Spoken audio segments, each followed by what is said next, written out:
Hello. कैसे हैं आप लोग? आशा करती हूँ ठीक होंगे। आज मैं आपको जो कहानी सुना रही हूँ वो हातिम तई की पिछली वीडियो से आगे की कहानी है। पिछली वीडियो में हमने देखा था कि किस तरह से हुस्न बानो ने अपने राजा के सामने ये साबित किया था कि जिसको वो देवता के समान मानते हैं वो योगी ढोंगी है और उनके साथ छल कर रहा है। तो आज की वीडियो में हम आगे की कहानी पढ़ेंगे। तो चलिए शुरू करते हैं। मैं सुनाती हूँ, आप लोग सुनिए। बादशाह ने उन पाखंडियों के घरों को खुदवाया तो वर्कराज सौदागर का सारा धन व जवाहरात मिल गए। तब हुस्न बानो ने बादशाह से बोली, इस सारी दौलत को मैं आपको भेंट करती हूँ। आपकी कृपा से ईश्वर ने मुझे अपार धन दे दिया है जिसे मैं आपको बाद में दिखाऊंगी। आप मेरी प्रार्थना है कि आप किसी दिन नए शहरबाद में पधारें और अपने चरणों की रज से मेरे घर को पवित्र बनाएं। बादशाह ने प्रसन्न होकर स्वीकृति दे दी। अब हुस्न बानो अपने नए शहरबाद में पहुंचकर तथा मर्दाना भेष को त्याग कर बादशाह के स्वागत की तैयारी में लग गई।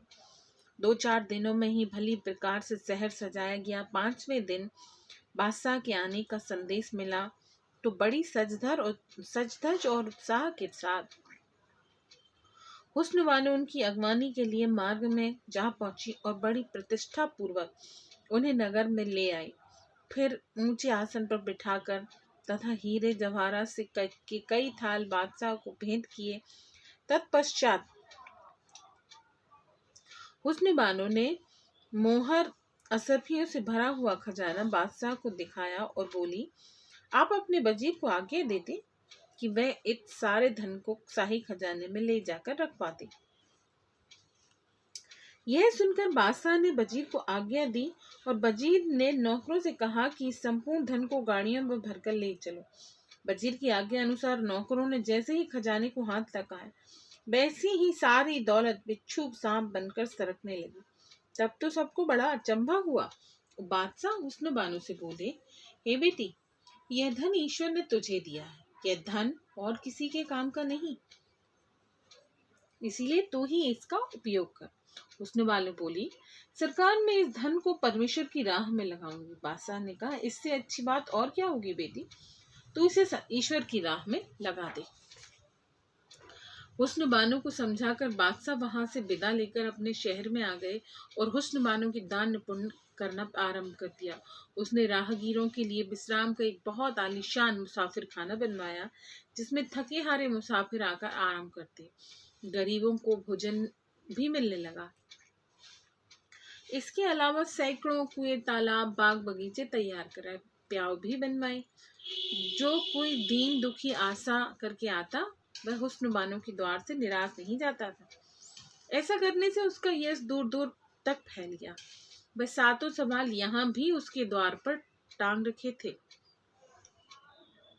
फैलते फैलते उसकी कीर्ति मेरे देश ख्वारिज्म तक फैल गई। मैंने उसकी बढ़ाई सुनी तो उसके दीदार का दीवाना हो उठा। तब मैंने एक बड़े ही चतुर चित्रकार को बुलावा कर कहा, मैं तुम्हें माला माल कर दूंगा। तुम शहरबाद में जाकर हुस्न बानो का चित्र बनाकर लाओ और मुझे दिखाओ। ये भाई, इसके दान पुण्य का यश पूरी दुनिया में फैल गया है। ना जाने वह कैसी सुंदर होगी, कितनी सुंदर होगी। मेरी आज्ञा पाकर चित्रकार चल दिया और चलते चलते कुछ दिनों में ही शहरबाद पहुंच गया। वहां जाकर उसने कुछ दिन बड़े आनंद पूर्वक मुसाफिर खाने में विश्राम किया। फिर 5 दिन बाद उसने हुस्न बानो के नौकर से कहा, मैं तुम्हारी मालकिन से कुछ बातें करना चाहता हूँ। यह सुनकर नौकर ने उसका संदेश हुस्न बानो तक पहुंचाया तो उसकी स्वामिनी ने तत्काल ही आज्ञा दी, जाओ और उसे शीघ्र ही मेरे पास ले आओ। नौकर ने अपनी स्वामिनी की आज्ञा अनुसार उस परदेसी को साथ लेकर हुस्न बानो के पास पहुंचा तो सौदागर की बेटी पर्दे में से बोली, हे परदेसी, तुम क्या चाहते हो? चित्रकार ने उत्तर दिया, मैं कुछ दिन के लिए आपकी शरण में रहना चाहता हूँ। यह सुनकर हुस्न बानो ने कहा, तुम क्या काम जानते हो? मैं चित्रकारी की विद्या में बड़ा चतुर हूँ, अर्थात एक उत्तम चित्रकार हूँ। इतना सुनकर हुस्न बानो ने उसे अपने यहाँ रख लिया और वह वहाँ आनंद पूर्वक रहने लगा। एक दिन हुस्न बानो ने सोचा कि इस चित्रकार से अपना चित्र बनवाना चाहिए। ऐसा सोचकर उसने उसे अपने पास बुलाया और पर्दे के अंदर से बोली, हे चित्रकार, तुम मेरा एक चित्र शीघ्र ही बनाओ, मगर मैं पर्दे के बाहर नहीं आ सकती। परदेसी चित्रकार प्रसन्न होकर बोल उठा, मैं कब कहता हूँ कि आप पर्दे से बाहर आए? मेरी केवल इतनी प्रार्थना है कि आप मुझे किसी ऊंचे स्थान से पानी में अपनी परछाई दिखाएं। उस परछाई को देखकर ही मैं आपकी तस्वीर बना दूंगा। तब तो हुस्न बानो बड़ी प्रसन्न हुई। तुरंत ही उसने नौकरों के द्वारा जमीन पर जल का बड़ा सा पात्र रखवाया और स्वयं ऊपर से उसमें झांकने लगी। कुछ देर तक चित्रकार हुस्न बानो की परछाई जल में देखता रहा। तत्पश्चात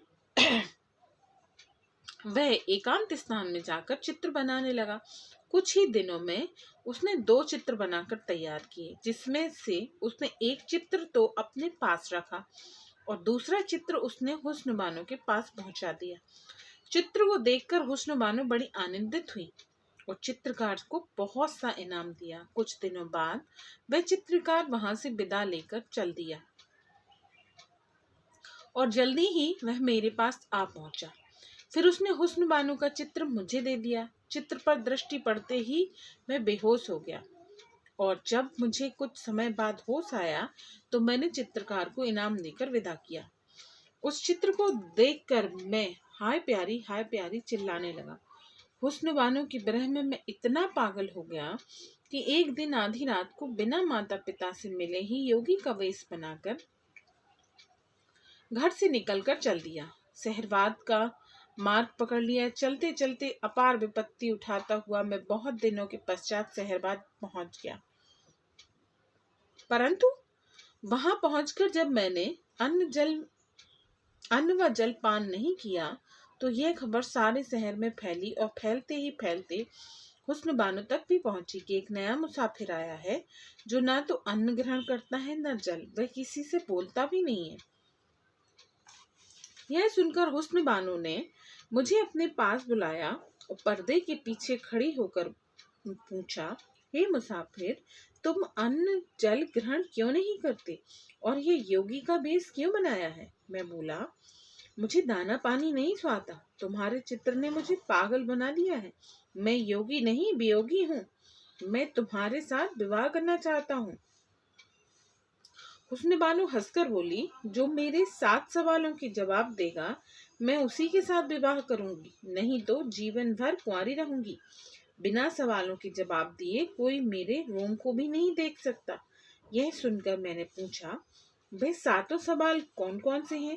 मेरा पहला सवाल, एक बार देखा है, दूसरी बार देखने की इच्छा है। यह सुनकर मैंने पूछा, वह क्या है? यह सुनकर हुस्न बानो बोली, वाह रे मुसाफिर, तू तो बहुत खूब है। अगर मैं इसका जवाब जानती तो किसी से पूछती ही क्यों? इतना सुन मेरा सिर झुक गया और मैं उठकर जाने लगा। तब हुस्न बानो कहने लगी, अब मेरे साथ शादी करने का विचार कभी ना करना और अपने घर जाकर आनंद से रहना। मैं बोला, प्यारी, मैं तेरे नगर को छोड़कर कहीं नहीं जा सकता। यहाँ की गलियों में रो रो कर मर जाना अच्छा समझता हूँ। यह सुन हुस्न बानो क्रोध से बोली, मेरे नगर में तू इस हाल में किसी भी कीमत पे नहीं रह सकता। यदि राजी से नहीं जाएगा तो धक्के मारकर नगर से निकाला जाएगा। इस ललकार को सुन मैं थर्रा गया और जंगल में मारा मारा फिरने लगा। एक दिन मैंने हुस्न बानो को छत पर खड़े देखा और उसका रूप देखकर और भी अधिक मोहित हो उठा।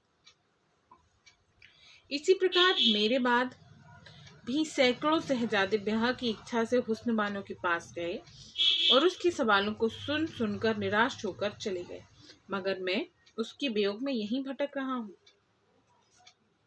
मुनीर सामी की कथा सुनकर हातिम बोला, अच्छा, तू तो बिरह का दुखिया है। चिंता न कर, वह सुंदरी तुझे अवश्य मिलेगी। तू विश्वास कर, जब तक तुझे उसे ना दिला दूंगा तब तक तेरा साथ नहीं छोड़ूंगा। धीरज देकर हातिम मुनीर सामी को अपने शहर में ले गया और उसे नहला धुलाकर खाना खिलाया। 3-4 दिन बड़े आराम से रखा।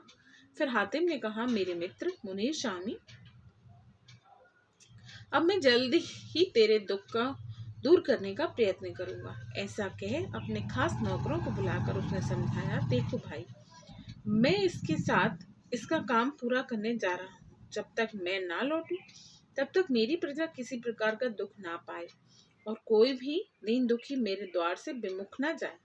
प्रत्येक काम इसी प्रकार चलता रहे जैसे मेरे सामने चलाया जा रहा है। ऐसा कह मुनीर सामी को साथ ले हातिम शहरबाद की ओर चल दिया और चलते चलते चंद रोज में उस शहर में पहुंच गया।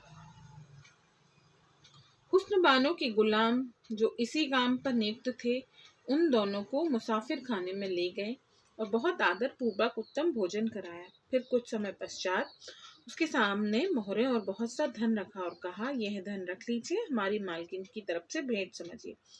यह सुनकर हातिम ने कहा, भाइयों, मैं धन और भोजन का इच्छुक नहीं हूँ। परमेश्वर की दया से मेरे पास भी बहुत धन है। मैं एक देश का शहजादा हूँ। मेरी इच्छा कुछ और ही है। यह सुनकर सारे गुलाम हुस्न बानो के पास गए और उसे सारा समाचार सुनाया। हुस्न बानो ने दोनों मुसाफिरों को अपने पास बुला लाने के लिए हुक्म दिया और स्वयं पर्दे के पीछे बैठ गए। नौकरों ने दोनों मुसाफिरों को बुलाकर पर्दे के बाहर बिठा दिया।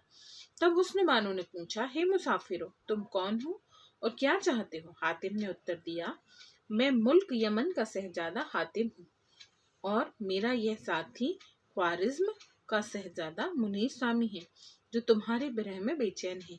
इसीलिए हे सुंदरी, दया करो, इसे अपनाकर जीवन दान दो।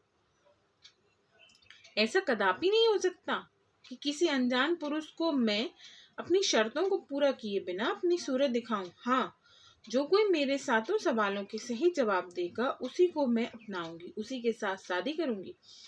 यह सुनकर हातिम ने कहा, मैं तुम्हारे सातों सवालों के जवाब दूंगा, परंतु शर्त यह है कि जिसके साथ मैं चाहूंगा उसके साथ तुम्हारी शादी कराऊंगा। हुस्न बानो ने बोली, मुझे स्वीकार है।